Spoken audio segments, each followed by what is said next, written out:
আজ সকালটা শুরু হয়েছে ঘরের নিত্য কাজ আর পুজোর ব্যস্ততা দিয়ে। সকালবেলা উঠে প্রথমে আমার হাজব্যান্ডকে লাঞ্চ প্যাক করে দিয়েছি, কারণ এখন খুব সকাল সকালই ও স্কুলে চলে যায়।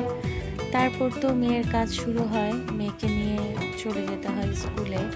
তো ওকে দিয়ে এসে আগে আমি একটু ব্রেকফাস্ট করে নিয়ে আমি আমার পুজোর কাজটা সেরে নিয়েছি।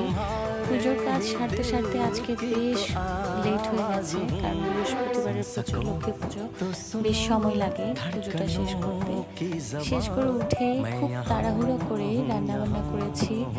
আজকে রান্না করেছিলাম লতি দিয়ে চিংড়ি শুটকি, আর ছিল মাছের মাথা দিয়ে আলুর দম। সিম্পলভাবে খুব রান্না করেছি, কারণ আজকে আমার শাশুড়ি মাকে ডাক্তারের কাছে নিয়ে যাওয়ার ডেট ছিল, দাঁতের ডাক্তার। খুব তাড়াহুড়োর মধ্যে মাকে ডাক্তারের কাছে নিয়ে গিয়েছিলাম। বয়স বাড়লে ছোট ছোট শারীরিক সমস্যাগুলো অনেক কষ্টের হয়ে যায়, তাই সংসারের যত ব্যস্ততা থাকুক পরিবারের বয়স্ক মানুষগুলোর যত্ন নেওয়াটা আমাদের উচিত।